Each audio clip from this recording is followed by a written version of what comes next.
Ни мира, ни выборов. Зеленский снова требует денег у Запада. Мощнейший удар по Киеву. Антонов и завод Firepoint уничтожены. Запад вынес приговор. Фронт трещит, перехватывать нечем, стариков гонят в окопы. Одесса в кольце, порты закрыты. Снабжение Украины держится на одной Польше. Всем привет! Сегодня 20 августа и, как всегда, только главное за день. Больше новостей в моем телеграме, ссылка под роликом. Ставьте лайк, подписывайтесь, начинаем. Начнем с обращения Зеленского. Формат прежний. Отчет об обстрелах, кадровые перестановки и новые требования к западным партнерам.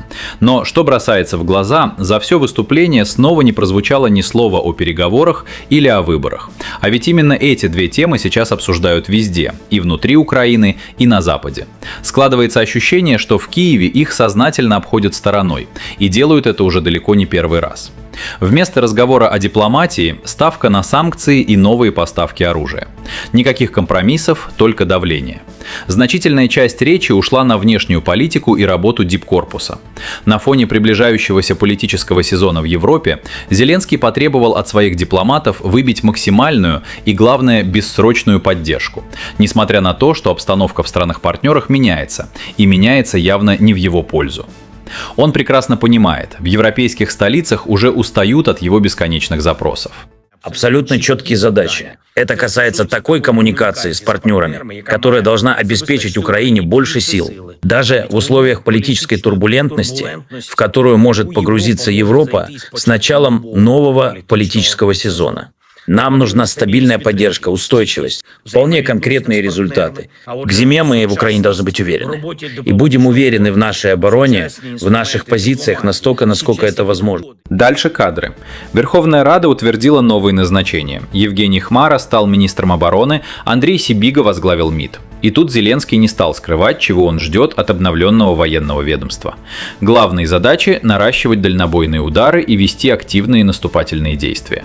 То есть речь идет не про оборону, не про то, как защитить людей и свои города.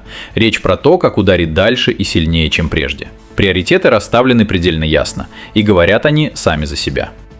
Министерство обороны расширит возможности применения наших дронов вместе с украинскими производителями.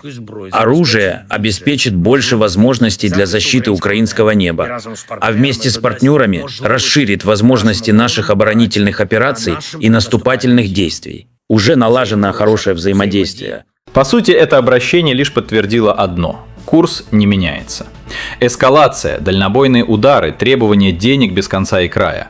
А ключевые вопросы о переговорах, о выборах, о будущем самой страны снова остались за скобками. Их просто вынесли из повестки, будто их и нет. И чем дольше тянется это молчание, тем громче оно звучит. Теперь к тому, что творилось этой ночью. По Киеву и области нанесен рекордный удар. Такого по масштабу столица еще не видела. В ход пошло все сразу. Беспилотники и высокоточное оружие морского, наземного и воздушного базирования. Работали по всей карте одновременно, не давая передышки ни на минуту. Ночь превратилась в сплошную серию прилетов, которая не стихала до самого утра. Над Киевом поднимались столбы дыма. Загорелись оборонные заводы, в том числе знаменитый Антонов, и военные склады. Взрывы гремели не только в столице. Досталось Киевской области, Харьковской, Одессе. В воздух подняли и управляемые авиабомбы. И вот здесь начинается самое интересное. О сбитых воздушных целях оборонное ведомство на этот раз попросту не отчитались. Почему? Да потому что сбивать уже нечем. То есть из всего, что летело этой ночью, не перехватили ровным счетом ничего, ни одной цели из запущенных. Отдельная история предприятия Firepoint. Именно там изготавливали компоненты ударных дронов средней и большой дальности. Там же собирали и хранили ускорители для ракет «Фламинго», того самого оружия, на которое в Киеве возлагали особые надежды и делали серьезную ставку. Одной этой ночью такой козырь фактически вычеркнули из колоды одним ударом. Вопрос теперь один – чем Киев будет отвечать? Ответных мощностей все меньше, а те, что были, только что накрыло. Перехватывать нечем. Расчеты ПВО эту ночь фактически простояли без дела, не от хорошей жизни, а потому что работать было нечем. И самое тревожное, следующая ночь может пройти по тому же сценарию, а помешать этому в нынешних условиях мало что способно. Пока на Банковой об этом предпочитают молчать, но цифры и сгоревшие цеха говорят за них куда громче любых официальных заявлений. Идем дальше, к тому, что происходит на самой линии соприкосновения. И здесь картина совсем не та, что рисуют с трибун в Киеве. Ситуация подошла к переломной точке, и держать ее под контролем становится все труднее. За громкими заявлениями и попытками нарисовать нужную картинку скрывается нарастающий кризис. Ресурсов не хватает, инфраструктура сыпется. Вот как это положение описывает на Западе. Похоже, мы приближаемся к переломному моменту в войне на Украине. Я думаю, что последняя пиар-кампания Украины, направленная на то, чтобы переломить ход событий, выдохлась, и реальность берет свое. Но мы видим, что украинцы больше не могут перехватывать российские ракеты. Даже беспилотники беспрепятственно долетают до цели.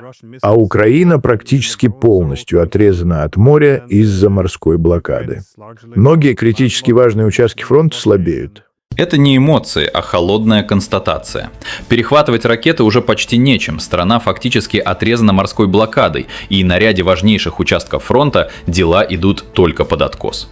Попытки закрыть дыры за счет мобилизации мало что меняют. На передовую отправляют мужчин старшего возраста, но общего расклада сил это не выправляет. Полковник Дуглас Макгрегор говорит об этом прямо. Так называемых пенсионеров по возрасту. Это плохой знак. И, как вы уже говорили, заставлять их надевать форму и отправлять на восток, чтобы они сидели в окопах. Пустая трата времени. Российские войска на местах продвигаются очень уверенно. Если своих резервов уже не хватает, то на кого в Киеве вообще рассчитывают? А рассчитывать особо не на кого. Надежда на то, что американцы или европейские страны НАТО пришлют войска и переломят ход событий, тает на глазах. За океаном и в Европе хватает своих проблем – экономических и социальных, а военный потенциал Запада и без того перегружен. Этот страх перед вступлением европейцев в войну. Я не думаю, что он рассеялся, но он определенно потерял свою силу и масштаб. Я думаю, что растет понимание того, что европейцы не способны внести большой вклад в боевые действия. При таком раскладе ждать уступок от Москвы не приходится. Любые предложения о паузах там читают однозначно, как попытку выиграть время и перегруппироваться. А потому ставка сделана на полное выполнение всех поставленных задач. Компромиссы 2022 года остались в прошлом. Теперь цель формулируется иначе. Решить ключевые вопросы безопасности и закрепиться на стратегических территориях.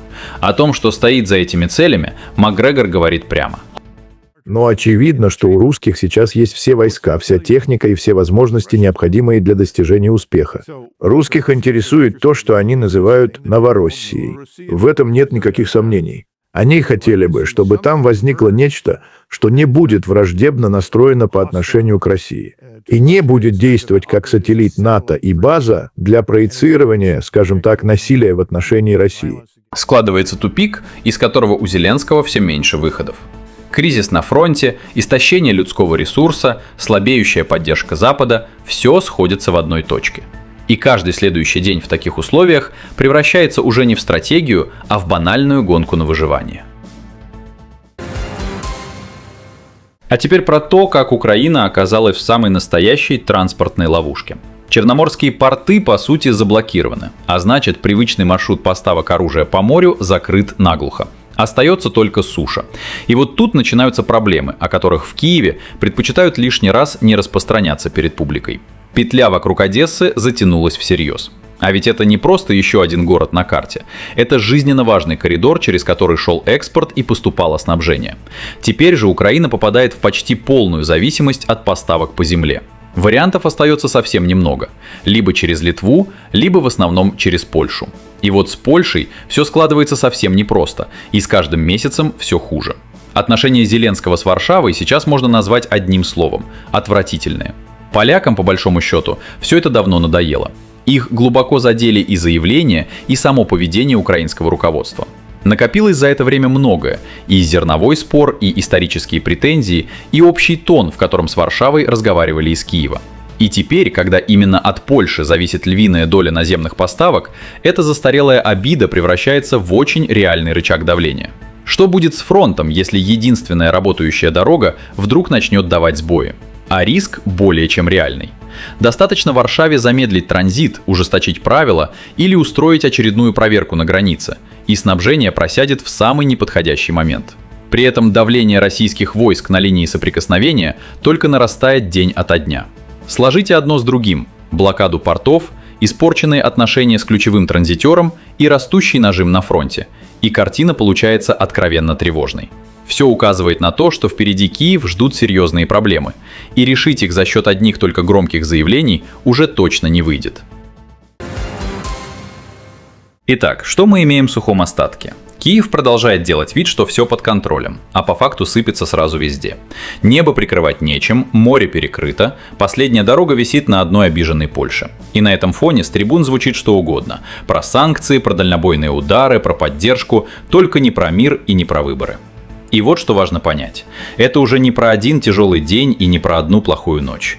Это про то, как оборона, снабжение и поддержка Запада поехали одновременно. И остановить это одними заявлениями не получится. Дальше вопрос один. Что кончится первым? Ресурсы на фронте, терпение партнеров или запас громких слов у самого Киева? Ответ, похоже, мы увидим уже совсем скоро. А вы что обо всем этом думаете? Пишите в комментарии, я все читаю. Лайк и подписка – лучшая поддержка для канала. Еще больше в моем телеграме, ссылка под видео. С вами был Медиашот, скоро вернусь. Всем пока.